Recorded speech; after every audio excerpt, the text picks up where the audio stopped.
I don't think we're ready for the astrology of 2024. This month we see Uranus, the planet of sudden shifts and changes, going retrograde in Taurus. We see eclipse season starting, bringing in just a bit of chaos. But we also see that Mercury will be finally going direct and going into the more grounding sign of Virgo, offering us a bit of reprieve from the more brain fog inducing summer of retrogrades. But I think that the most potent theme that we'll notice on a more collective level this month will be a pretty noticeable spotlight on our relationships. And we'll dive into all of it. Hello friends, it's your girl Alina and welcome to my astrology forecast for September 2024. On this channel, we talk all things astrology, spirituality, and living in alignment with our intuition, the cosmos, and the seasons. And I make videos like these where I offer sort of energy readings and forecasts for full, new moons, month aheads, and a bunch of fun stuff like that. So in this rundown, we're going to talk about the month's top transits happening, what it means for you, what to expect, and at the end, we'll do some reflective journaling together. And if you're already subscribed, you might have noticed that I took a little break. I'll talk about that at the end of the video. Let's dive in. So right off the bat, on September 1st, we have Uranus, the planet of awakening, revolution, and sudden changes, going retrograde while in the Earth sign of Taurus. This will be happening from September 1st to January 30th of next year. Now, generally, Uranus retrogrades are associated with more inner changes in response to external changes or in preparation for future changes. And Uranus retrogrades are a pretty yearly routine cycle that lasts about 155 days. And I find it to be no coincidence that Uranus retrogrades tend to happen during these more transitionary seasons on Earth, with the Northern Hemisphere about to go into the fall season and the Southern Hemisphere about to go into the spring. And with Uranus currently transiting Taurus, it tells us two things. One, these transitions and changes will likely be connected to Taurus themes involving our relationships, our living arrangements, our finances, and anything that we might deeply value. That's very much a Taurus theme. Now, two, depending on what house Uranus will be transiting while in Taurus, will give you an insight to the specific aspects of your lives that this retrograde will be influencing. So for the rest of the year, for the collective, there will likely be an overarching theme of changes involving our relationships, and it'll likely manifest as perspective shifts where maybe you look at someone, a dynamic, or an environment from a brand new perspective. So pay attention to any themes that you might pick up on relating to those areas of your life between September 1st and January 30th of next year. Next up, on the same day, September 1st, we'll see that Pluto, which is currently retrograde, will be entering the sign of Capricorn for the last time in our lifetime. Now, this will be rounding out also the US's Pluto return and will likely bring with it over the next few months some likely sort of revelations when it comes to the collective in terms of secrets, sudden changes, and that specifically pertaining to our financial and political systems. So it can be helpful to also reflect on any lessons that you've learned since it was last in this position, which was back in 2008. Which notably is also strongly associated with the financial shakeups of that year on a more collective level. But on a personal level, do you remember how that year was for you? Also, if you'd like to learn more about the US's Pluto return specifically, then be sure to check out the video that I covered on it a few years ago. Now, it's kind of weird to even look back at that video because I was living in a different state, a different place in my life, and it's crazy, but the information in it still holds true, and I think it'll be interesting for you to check out. Next up, on September 2nd, we will start the new month and the new week with a new moon in the Earth sign of Virgo. Now, this new start to the new lunar cycle, new, is inviting us to have fresh starts, set new intentions, and focus more on grounding routines, schedules, and whatever sort of leaves us feeling a bit more balanced. And with the moon, which strongly influences our relationships and our mind going into the sign of Virgo, this more analytical, Mercury-ruled Earth sign, we're specifically being offered a more potent window of time for things like resting, reflecting, and getting clear on any sort of habits, routines, and systems that can support and nourish us if we choose to sort of reflect on those aspects of our lives around this time. And now that summer is coming to a close here in the Northern Hemisphere, this can be a really beautiful lunar opportunity for trying to pause and reflect on what keeps us grounded and balanced as we transition into this new season near the end of the month. Now, 2 days later, following that, on September 4th, we will see Mars, planet of energy, courage, and assertiveness, entering the water sign of Cancer. Now, Mars is considered to be in its fall at this time, which means that its normally more potent influence on our energy and drive will be a bit dampened. That's pun intended. Or it'll just be a little less potent while in the water sign of Cancer. So when in the sign from September 4th through November 3rd, we might notice an overarching collective theme of the busier summer energy kind of winding down a bit, and there being more of a sense of magic and efficiency when we place our energy back to how we're caring for and protecting our energy and the energy of our sacred spaces and loved ones. So what I mean by that is, if you notice an overarching theme throughout September where it's like, oh, I'm trying to like go at 100, but it just feels like I just can't get there.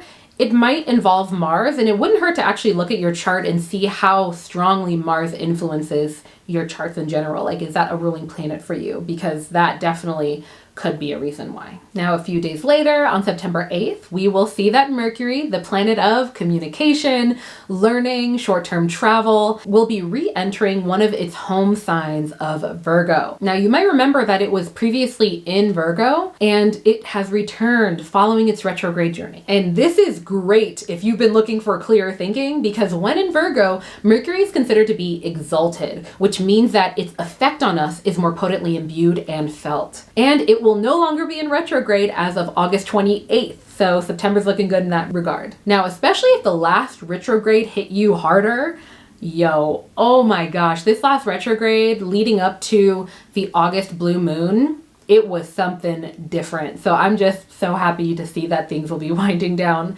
as we go into September and the fall. Fingers crossed. So especially if you also felt like this last retrograde hit you a lot harder than most, like me, then Mercury returning to Virgo will present a pretty noticeable period of feeling like you can reground your thinking, and it'll feel a little bit easier to sort of reorganize your life a bit. And I definitely take advantage of this transit before eclipse season begins, when we see a full moon and lunar eclipse in Pisces happen on September 7th, so midway through the month. And now, as many of you already know, eclipses and eclipse season are considered to be a period of time that happens about twice a year, spanning over about a month and a half, and they're known to create a bit more of a chaotic energy in the air and just bring up noticeable themes and patterns in our life. And with lunar eclipses often being called, or I call them, amplified versions of full moons, this will be presenting a pretty potent doorway for letting go of what no longer serves us and closing old chapters of our lives. And with it being in the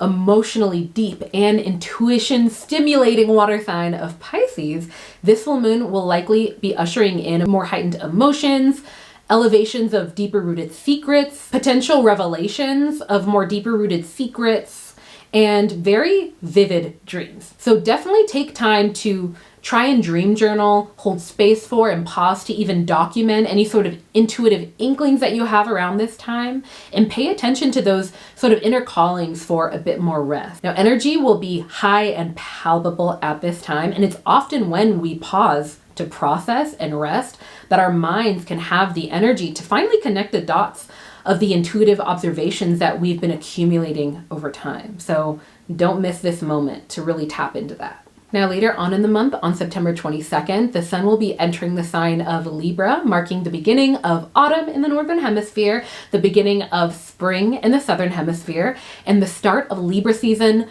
for all of us. This also marks a pagan holiday of Mabon, which acknowledges and celebrates these influential seasonal changes and energetic shifts. Now, for us here on the Northern Hemisphere, the autumn season is a time for releasing what no longer serves us, getting back to our roots, and reaping what we have sown. And just as we see many plants drawing their energy from their branches down to their roots, which is a part of what results in the fallen leaves, so too can we get grounded and release what no longer serves us. Now, shifting from Earth seasons to astrological seasons in general, Libra season brings a lot of energetic support within the realms of relationships, finding harmony, justice, and diplomacy. Now, this season can be a pretty optimal time for things like collaborating with others, prioritizing our work-life balance and setting healthy boundaries. And by the way, if you have your Auraline astrology planner, you can flip over to the end of August where you'll find your seasonal guide breaking down seasonal foods, seasonal lunations, like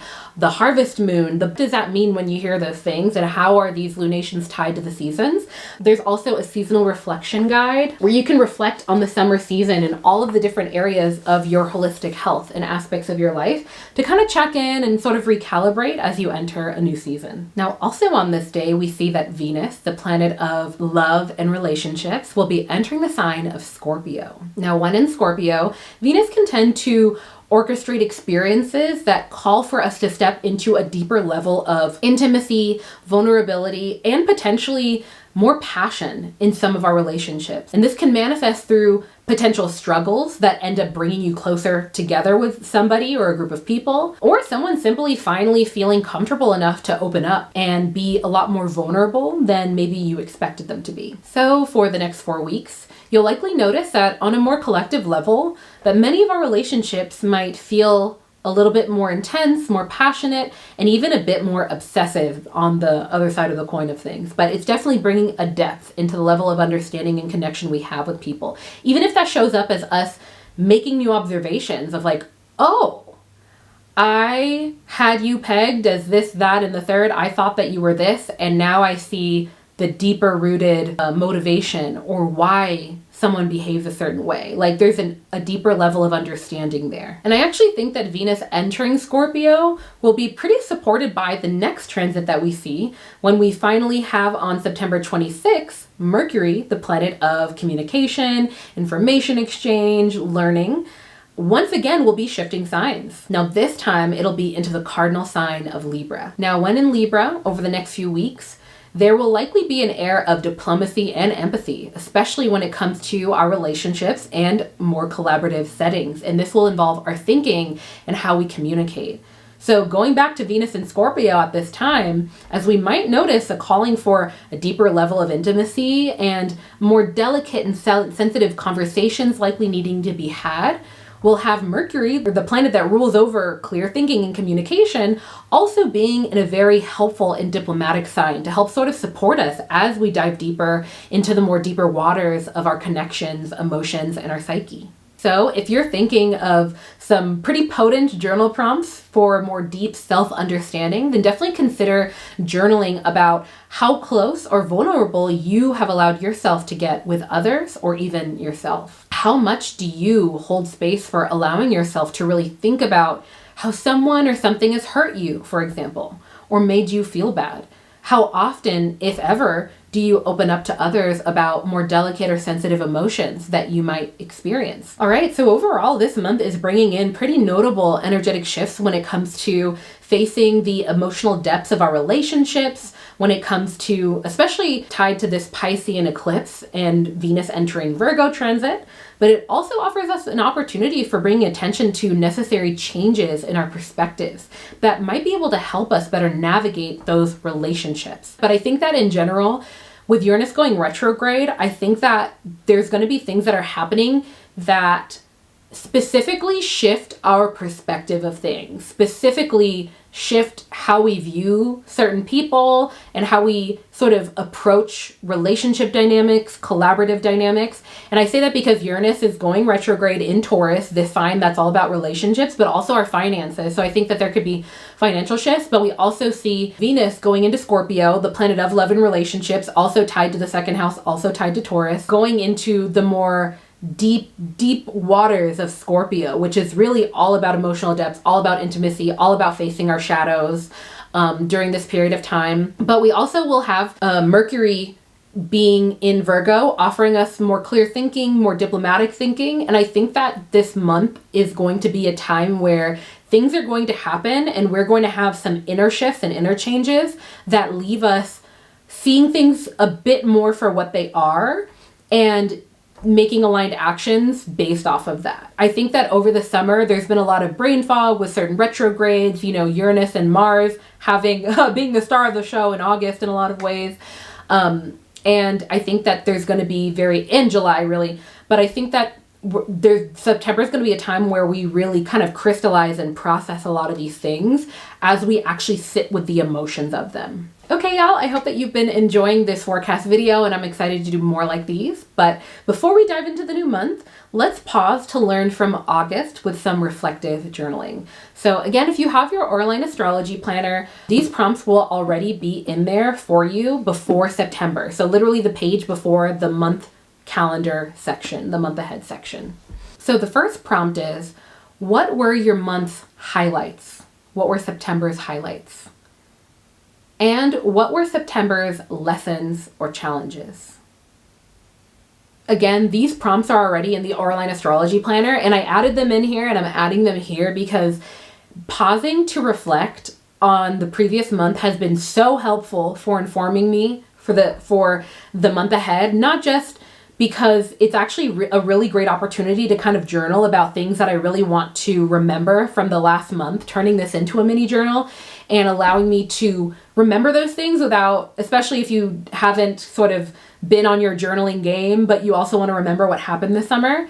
But I feel like pausing to reflect on not just the highlights, but the lessons and the challenges of the month have been this great opportunity for me, and I hopefully for you, to pick up on the patterns that the universe has been dropping for us, not just through things that have been working, but also things that haven't been working. And that way the next month it's like, ooh, okay, that was brutal. My lesson is to slow the F down, which I'll get into when I catch up with you, but I hope that these journal prompts help, and they'll be in the video description. Now, with that said, let me know in the comments, what's one highlight that you had from August? Or one challenge, or both. Now, for me, a highlight of August was going to NY Now with the 2025 versions of the Auraline Astrology Planner. By the way, the rest of this video is stream of consciousness warning.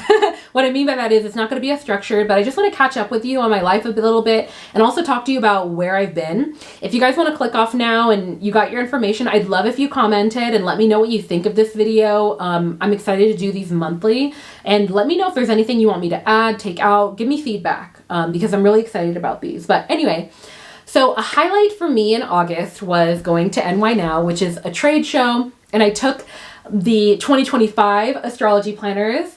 Let me grab one. Okay, so this is one of the purple astrology planners, and yes, by the way, I heard y'all last year, everybody was like, where's purple? You guys should have purple. And I was like, what? Okay, purple's in the zeitgeist, let's do it. So I brought a beautiful deep purple planner. So this is a 2025 planner.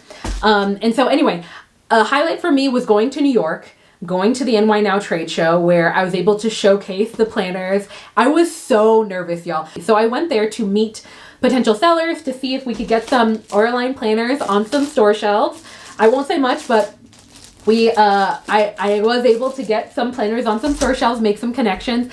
And it was just really cool. Like, just on a personal level, I work by myself on these planners all year. Like, whether it's the shipping process, the social media marketing aspect of it, figuring out how to tell people that they exist and get them to understand what it is. There's so many aspects of it, and I do a lot of it online by myself. And so being able to go there and meet fellow business owners and also get feedback on the product, the 2025 product, like, it was just really cool. And so that's definitely a highlight. Also, just being able to go to New York was pretty awesome. And a challenge for me, y'all, one of the challenges was preparing for that, but a challenge for me, I feel like in August was, I remember how I said, hey y'all, I'm taking a break from YouTube. I might be back in a week, who knows? Well, I basically got back from the trade show and your girl got COVID. Your girl found out that she's very allergic to something. Your girl got an injury, like, and it happened in threes. I don't know if y'all comment. I would love to know if anybody else has this belief or also knows, like, I know that there's some people who believe this on like a spiritual level, traditional, like culturally in certain cultures, but the concept that things happen in threes, it really fascinates me. But basically it happened in threes. I had one setback after another involving my health, and I feel way better. And I think that a lot of it was tied to the full moon, the last full moon that we had, the blue moon in August, and literally the day before, day after, I could feel it subsiding in a lot of ways, and I feel way better. But Anyway, that was a challenge, but overall, the lesson tied to that challenge for me was, Alina, you need to slow the F down. And so that's what I did. And it gave me the mental space and capacity to better strategize and navigate things moving forward and look at my work from a different perspective and also implement lessons and downloads and ideas that I've had for a long time. But it's like when you're kind of like in the cycle of a habit, it can be harder to kind of pause and do that.